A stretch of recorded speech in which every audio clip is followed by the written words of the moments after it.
అమ్మవారి పాదాల దగ్గర ఉంటే చాలు ఈ జన్మకి. టీడీపీలో ఉన్నప్పుడు పవన్ కళ్యాణ్ని విమర్శించారు, జగన్ని విమర్శించారు, నరేంద్ర మోదీని విమర్శించారు. ఇప్పటి రాజకీయాలకు అనుగుణంగా అవును, ఆఫ్ కోర్స్ అందరూ కావాలని ప్రభుత్వానికి మంచి సూచనలు ఇవ్వాలి. అంటే వారి ప్రభుత్వం అధికారంలో లేకపోయినా సూచనలు ఇచ్చి అల్టిమేట్లీ ఆ రాష్ట్రం బాగుపడాలి, లేదా వాళ్ళ ఎంపీనో ఎమ్మెల్యే ఉంటే వాళ్ళ కాన్స్టిట్యున్సీ బాగుపడాలి, దేశం బాగుపడాలని కోరుకోవాలి ఏ పార్టీ నాయకుడైనా. ఈ రోజు నా వ్యవస్థ లేనే లేదు.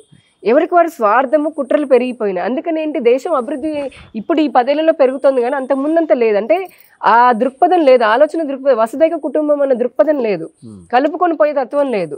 అందుకనే ఇప్పుడు నేను చెప్తున్నాను, పవన్ కళ్యాణ్ గారు కానివ్వండి, ఇతర పార్టీలో ఉన్నటువంటి ఈ నాయకులైనా సరే ధర్మానికి వచ్చేటప్పటికి పార్టీలకు అతీతంగా హిందూ నాయకులందరూ కూడా సనాతన ధర్మ పరిరక్షణ చేయాలి. అది ఆ బాధ్యత వారిపైన ఉంది. ఏ పార్టీ అయినా కానివ్వండి, ఆయన హిందువు అయితే గనక ఆయనకు ఆ బాధ్యత ఉంటుంది కదా, పరిరక్షణ చేయాల్సిన బాధ్యత ఉంటుంది. రెండోది అభివృద్ధిలో కూడా ఆ విధంగానే ముందుకు వెళ్ళాలి, తగిన సూచనలు. ఇప్పుడు ఈయనని ప్రతిపక్షంలో కూడా లేరు యాక్చువల్గా. నాకు ఇయ్యండ్రా బాబు అని చెప్పని మొత్తుకుంటున్నారు, కోట్ల చుట్టూ తిరుగుతున్నారు జగన్మోహన్ రెడ్డి గారు. కానీ అటువంటి వ్యక్తి సరే ఈసారికి ప్రజలు మనకు అధికారం ఇవ్వలేదు, మన లోటుపాట్లేంటో తెలుసుకుందాము. ఇప్పుడున్నటువంటి ప్రభుత్వం అల్టిమేట్లీ ఆయన వచ్చిన రాష్ట్రాన్ని సేవ చేయాలనే కదా వచ్చింది, అవునా కాదు? అది పేరు ఏదైనా సరే ప్రజలకు మంచి చేయాలని అనుకునే ఆయన 5 ఏళ్ళు ఇప్పుడు మళ్ళీ అవ్వాలనుకుంటున్న ఒకవేళ ఆలోచన ఉంటే కనుక అవ్వాలి అంటే ప్రజలకు మంచి చేయాలనుకున్నప్పుడు నీకు తోచిన సలహాలు ఇవ్వు. నేనేం చెప్తానంటే రాజకీయ పార్టీలు అలా ఉండాలి. మీ రాజకీయం మీరు చేసుకోండి, కానీ అల్టిమేట్లీ ప్రజలకి సంబంధించిన దాంట్లో మీరు చెడగొట్టొద్దు. అంటే విద్వేషాలు చెడగొట్టకుండా ఉంటేనే అప్పుడే రాష్ట్రాలు కానీ దేశాలు కానీ బాగుపడతాయి. ఇది అది అర్థం చేసుకో. అంటే ఉమ్మడి లక్ష్యం అంటారు కదా, వెళ్ళే దారులు వేరైనా ఉమ్మడి లక్ష్యం ఒకటి ఉండాలి. ఆ లక్ష్య సాధన కోసం అందరూ పాటుపడాలని కోరుకుంటున్నారు. బీజేపీ ఆంధ్రప్రదేశ్ కి సంబంధించి అధ్యక్షురాలు పురంధేశ్వరి గారు మారుతారు అని చెప్పని అన్నారు, నిజమేనా? నాకు తెలియదండి, అలా మీ ద్వారా ఎలా వచ్చిందో మరి మీకు ఎవరు చెప్పారో, వాళ్ళకి ఎవరు మరి మాధవ్ గారు పురంధరేశ్వరి గారు ఫోన్ చేసి చెప్పారో నాకైతే తెలియదు. కానీ మా పార్టీలో వ్యవస్థ ఎలా ఉంటుందంటే, మా పార్టీకి ఉన్న రాజ్యాంగం ప్రకారం, మా పార్టీకి ఒక రాజ్యాంగం ఉంది. ఆ రాజ్యాంగం ప్రకారం ఎలా అంటే ప్రతి 3 ఏళ్లకు ఒకసారి సభ్యత్వ నమోదు జరుగుతుంది. సభ్యత్వ నమోదు జరిగిన తర్వాత మొన్నే పూర్తి చేసుకున్నాం మండల అధ్యక్షులు వాళ్ళందరిది కూడా, జిల్లా అధ్యక్షులు కూడా దాదాపు పూర్తి అయిపోయింది. సో గ్రామ స్థాయిలో గ్రామ కమిటీలు పడతాయి, మండల అధ్యక్షులను ఎన్నుకుంటారు, మండల కమిటీ ఫామ్ అవుతుంది, జిల్లా అధ్యక్షుని ఎన్నుకుంటారు. జిల్లా అధ్యక్షుడు రాష్ట్ర పార్టీ అంటే వాళ్ళకి నచ్చినటువంటి అభ్యర్థి ఎవరైతే ఉంటారో వాళ్ళకి టిక్ కొట్టుకోవచ్చు, అంటే వాళ్ళ అభిప్రాయం చెప్పొచ్చు. ఇవన్నీ పరిగణలోకి తీసుకొని జాతీయ పార్టీ తమకి నచ్చిన, అంటే వీటన్నిటిని పరిగణలోకి తీసుకుంటూ ఆయా సందర్భానికి తగిన సామర్థ్యం ఉన్నటువంటి వ్యక్తిని అధ్యక్షులాగా చేస్తారు. ఇప్పుడు ఏంటంటే నాకు ఇంట్రెస్ట్ ఏమీ లేదు, కానీ ఈ రోజైనా రేపైనా అసలు ఈ క్షణమైనా ఇంకో 10 ఏళ్ళకైనా 20 ఏళ్ళకైనా ఏమో అయ్యే ఛాన్స్ ఉందేమో. ఒకవేళ అలాంటి ఛాన్స్ ఉంటే అది బీజేపీలో మాత్రమే ఉంటుంది, ఎందుకంటే మాది కుటుంబ వారసత్వ పార్టీ కాదు కాబట్టి.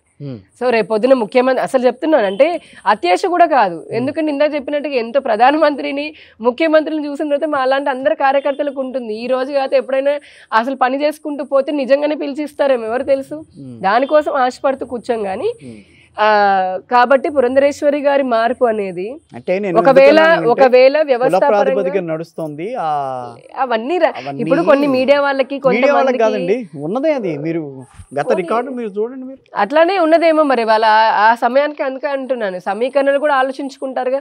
అల్టిమేట్లీ మాది కూడా రాజకీయ పార్టీనే, మేము రాజకీయాలు చేయకూడదా, మేము రాజకీయాలు చేయకూడదా, మేము మిగతా రాజకీయ పార్టీ లాగా మేము రాజకీయాలు చేయకూడదా?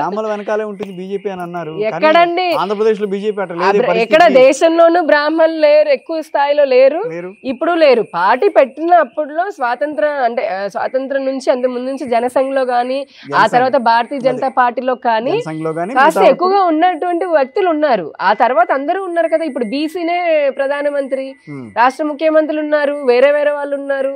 అట్లాగా కులంతో సంబంధం లేదు బేసిక్ గా. కానీ బీసీ వెనకాల ఉంది కదా బీజేపీ, బీసీని వెనకేసుకొస్తూ ఉంటుంది కదా. బీసీ అత్యధిక శాతము వివిధ వృత్తుల్లో దగ్గర 150 అంటే వృత్తుల.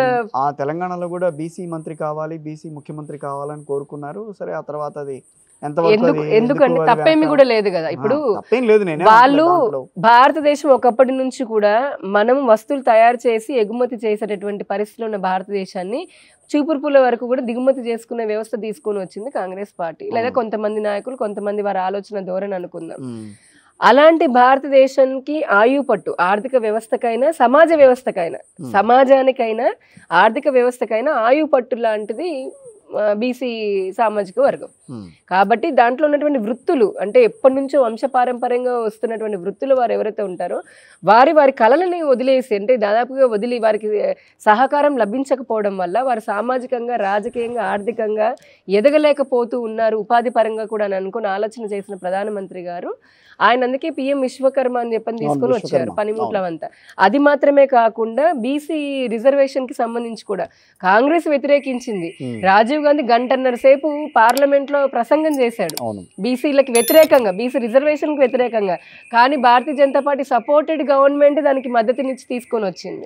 అలానే కాన్స్టిట్యూషన్ కి వ్యతిరేకంగా కాంగ్రెస్ చేసింది. ఎప్పుడు కూడా అంబేద్కర్ గారు కానివ్వండి ఎవరికైనా సరే మేము మటుకు వారికి అంత విలువ ఇచ్చుకుంటూ వస్తున్నాం. సో కమింగ్ బ్యాక్ టు బీసీలకు సంబంధించి వెనుకబడిన తరగతుల వారిని కూడా ఆర్థికంగా నైపుణ్యపరంగా అటు ఉపాధి పరంగా సామాజికంగా కూడా అన్ని విధాలుగా వారిని ఎంపవర్ చేయగలిగితే సమాజంలో సమతుల్యత వస్తుంది.